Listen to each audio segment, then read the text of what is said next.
সাবেক প্রধানমন্ত্রী শেখ হাসিনার বিরুদ্ধে বার্জ মাউন্টেড বিদ্যুৎ কেন্দ্র স্থাপনের দুর্নীতির মামলা সচল করার উদ্যোগ নিয়েছে দুর্নীতি দমন কমিশন দুদক। শেখ হাসিনার বিরুদ্ধে অবৈধ সম্পদের অনুসন্ধানও শুরু করেছে কমিশন।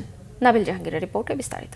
97 সালে 3টি ভাসমান বিদ্যুৎ কেন্দ্র নির্মাণে ক্ষমতার অপব্যবহার করে দুর্নীতির অভিযোগে 2007 সালে শেখ হাসিনা সহ 7 জনের বিরুদ্ধে মামলা করে দুদক।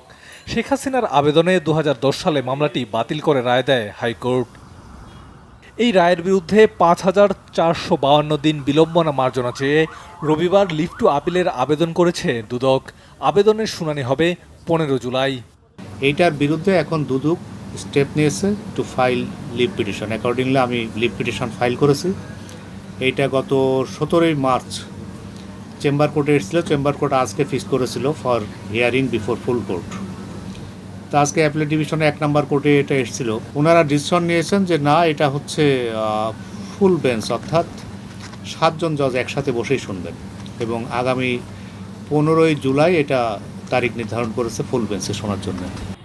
এদিকে শেখ হাসিনার অবৈধ সম্পদের অনুসন্ধানেও নেমেছে দুদক। এর নেতৃত্ব দেবেন সংস্থাটির উপপরিচালক মাসুদুর রহমান।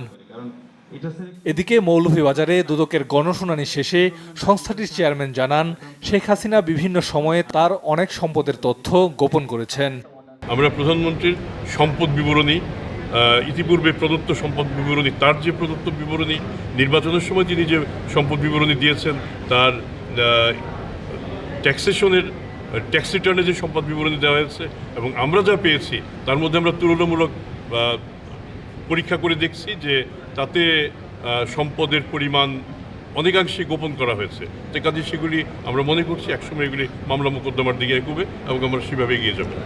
এরই মধ্যে সাবেক প্রধানমন্ত্রী শেখ হাসিনা, তার বোন রেহানা, তাদের সন্তানসহ স্বজনদের বিরুদ্ধেও দুর্নীতির অভিযোগে মামলা হয়েছে। নাবিল জাহাঙ্গীর, বাংলা ভিশন, ঢাকা।